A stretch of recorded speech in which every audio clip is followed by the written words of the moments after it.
Hello everyone, my name is Shreya and I'm a junior doctor working in the UK. Welcome to my channel. So this channel is going to be all about life in the UK.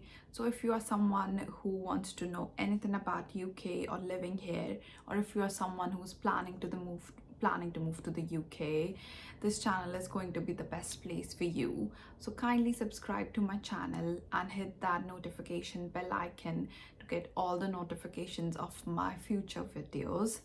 So starting with today's video, so it is going to be all about cost of living in the UK in 2025. So let me put it out there for you that the cost of living here in UK have gone sky high in the last couple of years. And throughout this video, I'll be giving you comparisons, how it used to be in the past and how it is currently in 2025. So I need to mention, if you keep noticing me looking down, is because I've got all the points written up and I don't really want to miss anything important that I need to mention in this video. So starting with the first expense, where the majority of the chunk of my salary goes, is of course the rent. So I live in a 2-bedroom apartment, and I forgot to mention that of course I live in Wales, so all of the prices are going to be according to the cost of living here in Wales.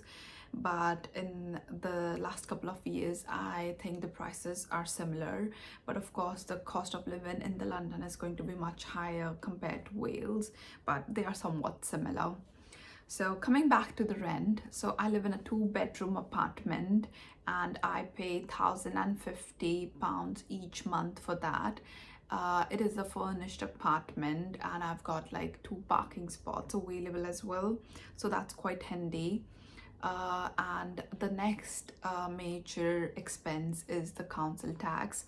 So my current rented apartment comes in band D, so I pay £200 each month for council tax. I also do need to mention that if you're living alone or if you're a single occupant, you can actually apply for 25% discount of your council tax. So this is something to keep in mind. So coming to the utility bills, I would like to start with electricity and gas. I do need to mention that that really depends upon which month you're in, because of course the prices for electricity and gas are much higher in the months of winter, and also how much your usage is in general, because if you're working and you're living alone, you do not really end up spending a lot on electricity. I know there would be a lot of people out there who would not share the same thought, but this is what I want to mention for myself. So I end up paying by direct debit, which is £83 each month.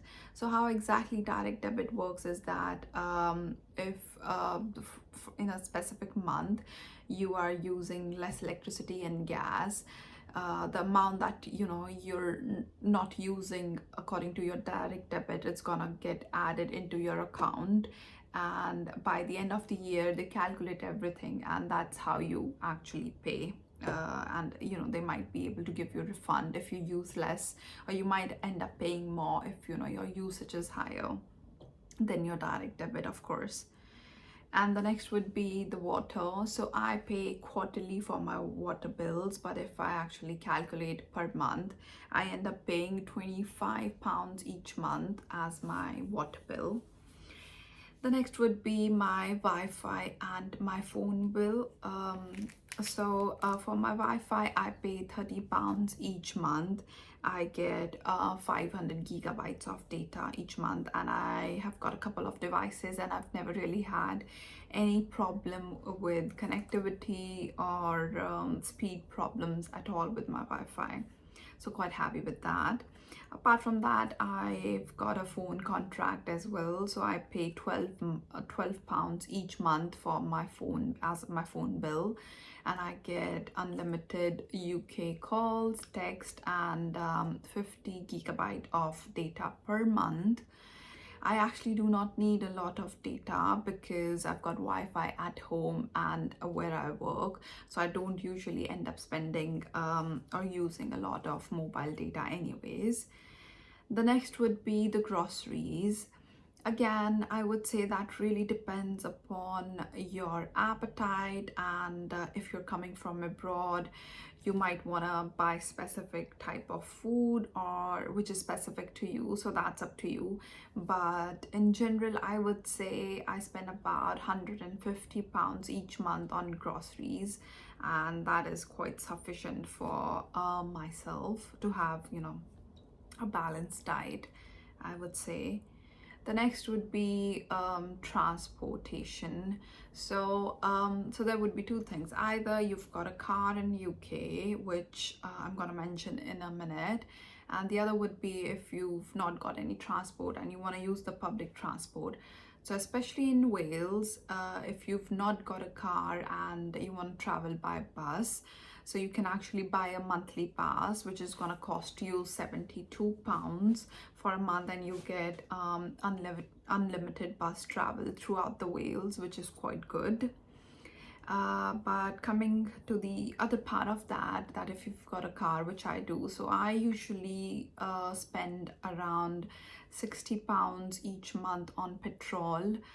Mind you, that is because I don't do a lot of travel, so that is actually just traveling to work, to groceries, and probably to the gym, or if I'm going somewhere, of course. But yeah, keep in mind I don't travel a lot, so that would be the cost of petrol approximate for about a month.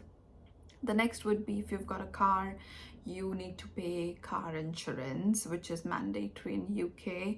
So there are two options. Either you could do monthly installments for your car insurance, or you could pay annually. I actually do pay annually, but if I divide that per month, I would be paying £80 per month for my car insurance. And the next thing would be road tax. I'm not sure if you've heard that thing before, but here in UK we do have to pay road tax if you've got a vehicle. So again, you can pay it monthly or annually. I actually do pay it annually, but if I were to pay it monthly, I would be paying £16.6 each month as road tax. The next thing is my gym membership. So I pay £27 each month for my gym membership. And so this year I really do want to focus on my physical health. Hence, I am quite happy with my gym membership. The next is, as I'm a doctor, I do have to pay my GMC Council fees. So the first couple of years, I would say, I think it's around 4 years, you do get a discount. So, and you actually end up paying around, I would say, £160, but that is for the whole year. So if you divide that, I pay £14 each month to keep my registration as a doctor working in the UK. And the next thing is my indemnity insurance, which is known as professional insurance as well. I would really advocate, if you're a doctor or a healthcare professional, that you do actually invest in indemnity insurance, because it could actually end up being very helpful in future if you really need it. Otherwise, what I've heard that things could be really expensive if you don't have an indemnity insurance and you end up being in trouble. Hopefully not, but just in case. So I pay around £12 each month for my indemnity, and yeah, that's about it. So these are the expenses I actually spend on a monthly basis.